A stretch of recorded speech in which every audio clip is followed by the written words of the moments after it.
Sir నమస్కారం sir. నమస్తే అండి.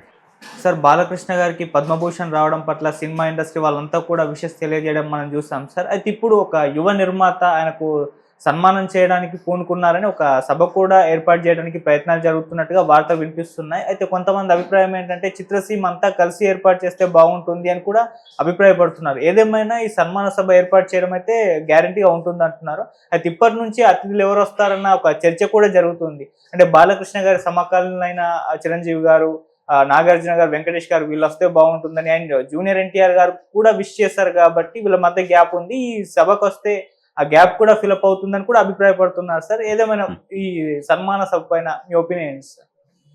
అంటే సన్మాన సభ ఇండస్ట్రీ మొత్తంగా కలిసి చేస్తే బాగుంటుంది. అంటే గతంలో అలా జరిగినటువంటి సందర్భం ఉంది. చిరంజీవి గారికి వచ్చినప్పుడు కూడా ఇలాంటి ఒక సభ జరిగింది. ఓకే. అది ఇండస్ట్రీ బాధ్యత తీసుకుని చేసినటువంటి సందర్భం. అందుకని ఇప్పుడు కూడా అలాంటి ఏర్పాటు ఏదైనా జరిగితే బాగుంటుంది. అలాగే అందరు హీరోలు వచ్చి ఒకసారి ఆయనతో తమకున్నటువంటి అనుబంధం అది షేర్ చేసుకుంటే బాగుంటుంది. అయితే ఇక్కడ ఇది ఏర్పాటు జరుగుతుంది. ఖచ్చితంగా చాలామంది చిరంజీవి వీళ్ళందరూ వచ్చే అవకాశం ఉంది. నాగార్జున ఇన్వైట్ చేస్తే వస్తాడు ఆయన కూడా. అయితే ఇక్కడ ఇండస్ట్రీ బాలకృష్ణ గారి ఈవెంట్ చేయటం అనేది ఇంట్రెస్ట్ చూపించడానికి ఒక కీలకమైన అంశం ఏంటంటే, ప్రస్తుతం బాలకృష్ణని వ్యతిరేకించే పరిస్థితి ఎవరికి లేదు. ఎందుకు లేదు అంటే వాతావరణం బాగుంది. ఏ వాతావరణం బాగుంది? రాజకీయ వాతావరణం చాలా బాగుంది. ఇప్పుడు ప్రభుత్వంలో ఉన్నారు వారు ఎమ్మెల్యేగా ఉన్నటువంటి పార్టీ అక్కడ అధికారంలో ఉంది. దాదాపుగా ఎన్డీఏ కూటమి తాలూకా ఇన్ఫ్లుయెన్స్ ఇండస్ట్రీ మీద కూడా ఉంది. చాలా క్లియర్గా చిరంజీవి గారు అటువైపే ఉన్నాడు. ఒక రకంగా చిరంజీవి, బాలకృష్ణ వీళ్ళందరూ ఒకే ఏరియాలో ఉన్నారు. అందుకని విమర్శలకి తావు లేదు. ఇక్కడ అందరూ వచ్చి బాలకృష్ణ గారిని అభినందించి ఒక బిగ్ ఈవెంట్గా ఇది అంటే మెమరబుల్గా ఉండిపోయేలాగా ఉంటుంది. ఈవెంట్ చేయగలిగితే చేయాలనే ఉద్దేశం ఉంటే చేస్తారు. అలాగే అవసరం కూడా. ఇండస్ట్రీకి ఆ ప్రభుత్వంతో గుడ్ రిలేషన్స్ కావాలి. వీళ్ళందరూ పైగా వైజాగ్లో స్టూడియోలు కట్టాలి. ఇలాంటి ఐడియాలు ఉన్నటువంటి వాళ్ళు కూడా ఉన్నారు. ఓకే. అందుకని గతంలో లాగా లేదు పరిస్థితి. అంటే జగన్ అక్కడ ముఖ్యమంత్రిగా ఉన్నప్పుడు వీళ్ళందరూ ఎవరి గోల్లో వాళ్ళు ఉండేవాళ్ళు. ఎవరి మీద అంటే కనిపించి కనిపించకుండా, వినిపించి వినిపించకుండా విమర్శలు చేసుకున్నటువంటి సందర్భాలు కూడా ఉన్నాయి. వీళ్ళందరూ మొదటి నుంచి కలిసి రెగ్యులర్గా కలిసి ఉంటున్నారని నా ఉద్దేశం కాదు. వీళ్ళ మధ్య ఘర్షణలు ఉన్నాయి, ఐక్యత ఉంది. ఈ ఐక్యత ఇప్పుడు వర్ధిల్లుతోంది. ఇప్పుడు వర్ధిల్లటానికి వాతావరణం అనుకూలంగా ఉంది. అందుకని ఇప్పుడే ఈ ఈవెంట్ జరగాల్సినటువంటి అవసరం ఉంది. వీళ్ళకే అవసరం, వాళ్ళకే అవసరం.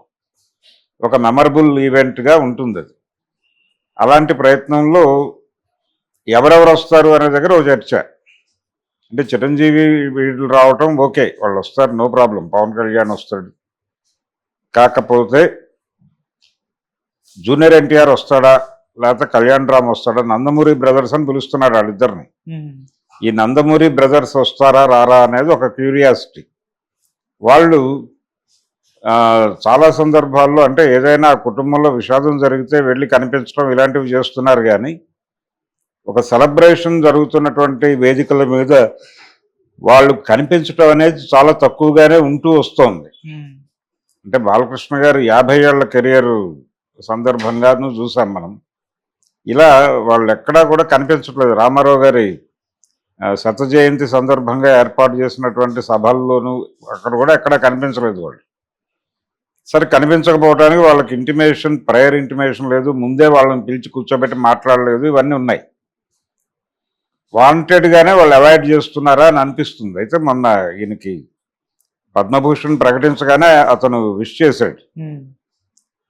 ఆ విష్ చేయటము, దానికి బాలకృష్ణ గారి అబ్బాయి మోక్షజ్ఞ రెస్పాండ్ అవుతూ థ్యాంక్ యూ అన్నా అని చెప్పి ఆయన కామెంట్ చేశాడు.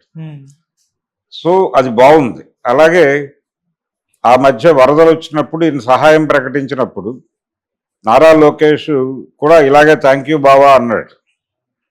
ఇలా అడపాదడప వీళ్ళ మధ్య ఏదో ఒక సత్సంబంధాలు ఉన్నాయి అనేటువంటి ఒక ఇండికేషన్ ఇస్తున్నారు కానీ రియల్గా వీళ్ళ మధ్య ఉన్నటువంటి ఇబ్బంది ఏమిటి, లేకపోతే ఘర్షణ ఐక్యత ఏ మేరకు ఉంది వీళ్ళ మధ్య అనేది ప్రాపర్గా జనాలకు కన్వే కావట్లేదు. దాంతో ఎప్పటికప్పుడు ఈ స్పెక్యులేషన్ నడుస్తోంది. అలాగే వీళ్ళు ఒక అడ్వర్టైజ్మెంట్ వేశారు ఫ్యామిలీ తరఫున అభినందనలు తెలియజేస్తూ. ఆ అడ్వర్టైజ్మెంట్లో కూడా వీళ్ళ ఫొటోస్ లేవు, ఏది నందమూరి బ్రదర్స్ ఫొటోస్ లేవు. దాంతో ఇప్పుడు ఈ సభకి వాళ్ళు వస్తారా రారా అనే స్పెక్యులేషన్కి అది లీడ్ తీసుకున్నారు. అందరూ లీడ్ తీసుకుని రాకుండా ఉండడానికి అవకాశాలు ఉన్నాయి, ఏదో కారణం చెప్తారు, ఫైనల్గా రారు, వీళ్ళు అసలు పిలుస్తారా పిలవరా అనేది అనుమానం. ఇప్పటి వరకు ఎన్టీఆర్ శత జయంతి కార్యక్రమాలకు వాళ్ళు హాజరు కాలేదు. అక్కడికి టీడీ జనార్దన్ గారు వెళ్ళి పర్సనల్గా ఇన్విటేషన్ ఇచ్చి వచ్చినప్పటికీ రాలేదు అనేది ఒక చర్చ నడిచింది ఆ టైంలో. అయితే దానికి ఆయన ఒక రీజన్ చెప్పాడు. అంటే May 20th పెట్టారు మీరు ప్రోగ్రాము, ఆ రోజు నా బర్త్డే ఉంది, అందుకని దానికి సంబంధించి వేరే కార్యక్రమాలు వేరే మనుషులతో ఆల్రెడీ డిజైన్ అయిపోయి ఉన్నాయి, వాటిని డినై చేసి నేను ఇక్కడికి రాలేని పరిస్థితి ఉంది, అందుకని నాకు ముందే చెప్పుంటే నేను ఆ ప్రోగ్రామ్ సార్ట్అవుట్ చేసుకోవడానికి ముందే తెలుసుంటే నేను దీనికి ప్రయారిటీ ఇచ్చుండేవాడిని, కానీ నాకు జస్ట్ 1 week బిఫోర్ చెప్పడంతో నేను నా చేతుల్లో లేకుండా పోయింది, అందుకని రాలేకపోతున్నాను అనే పద్ధతిలో ఆయన ఏదో ఒక వివరణ అయితే జనానికి ఇచ్చాడు. ఇది అలాగే ఇప్పుడు కూడా ఏదైనా రీజన్ చెప్పచ్చు, అందుకని ముందే ఇన్వాల్వ్ చేస్తే బాగుండేది. ఇప్పుడేం జరిగింది, ఫ్యామిలీ వైపు నుంచి వేసినటువంటి అడ్వర్టైజ్మెంట్లో వాళ్ళ ఫొటోస్ లేకపోవడం వలన ఇప్పుడు తప్పు ఇటువైపు నుంచి జరిగింది. కలుపుకుని రావడానికి వీళ్ళు సుముఖంగా లేరు, రావడానికి వాళ్ళకు సుముఖత ఉందా లేదా అనేది వేరే గొడవ. వీళ్ళు ముందు చేయి జాచి పిలవాలి కదా వాళ్ళని, ఆ పిలుపు ప్రాపర్గా ఉండటం లేదు, అందుకని వాళ్ళు దూరంగా వ్యవహరిస్తున్నారు అనే అభిప్రాయం జనంలో ఉంది. ఆ జనంలో ఉన్నటువంటి అభిప్రాయం ఇలాంటి సందర్భాల్లో ఒక్కసారి బలపడి అదే ఒపీనియన్గా మారిపోయేటువంటి ప్రమాదం ఉంది. ఆ ప్రమాదం జరిగిపోయింది ఆల్రెడీ. ఇప్పుడు వాళ్ళిద్దరూ వస్తారా రారా అనేది వేరే గొడవ. వాళ్ళిద్దరినీ పక్కన పెట్టేస్తే నాగార్జున గారు స్పందించలేదు. ఈయన దీనికి సంబంధించి ఇండస్ట్రీలో అందరూ ట్వీట్లు చేశారు, కానీ ఆయన అసలు నో ట్వీటు నో రెస్పాన్స్. ఆయన ఎప్పుడు ఎలా వ్యవహరిస్తాడో అలాగే ఉన్నాడు, స్థిరంగా తన స్టాండ్ మీద తాను నిలబడి ఉన్నాడు. కాబట్టి నాగార్జున గారు వస్తాడా, వీళ్ళు వెళ్ళి ఇన్వైట్ చేస్తే వచ్చే ఛాన్సెస్ ఉన్నాయి, కన్సిడర్ చేస్తాడు ఆయన. వెళ్ళి తలుపు కొట్టి అయ్యా మీరు రావాలి అంటే కన్సిడర్ చేసి వచ్చే అవకాశం అయితే ఉంది. అక్కినే నాగేశ్వరరావు గారు ఉంటే డెఫినెట్గా వచ్చేవాడు. ఇతను కూడా వస్తాడు, వీళ్ళు వెళ్ళి ప్రాపర్గా అప్రోచ్ అయితే. సో ఇండస్ట్రీ గనక చేస్తే ఇండస్ట్రీ పెద్దలు వెళ్ళి అందరినీ కలుపుకుంటారు. ఇది ఫ్యామిలీ ఫంక్షన్ కాకుండా ఇండస్ట్రీ ఫంక్షన్గా జరిగితే బాగుంటుంది.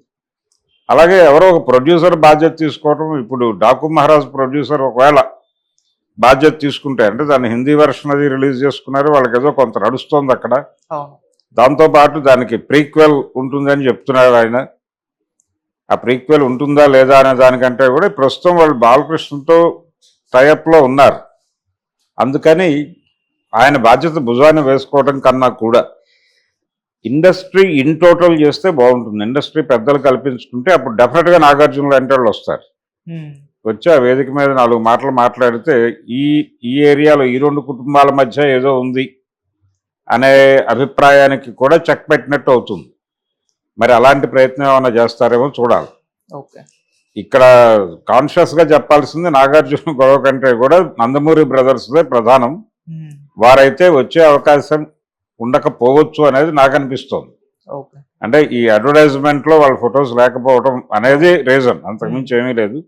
ఎందుకు అనవసరంగా అంటే వాళ్ళు చాలా కాన్షియస్గానే పబ్లిక్ ఏరియాలో ఇలాంటి ఫంక్షన్స్కి కుటుంబ పరంగా అవాయిడ్ చేయటమే బెటర్ అనుకుంటున్నారు అనేది మనకు స్పష్టంగా కనిపిస్తుంది.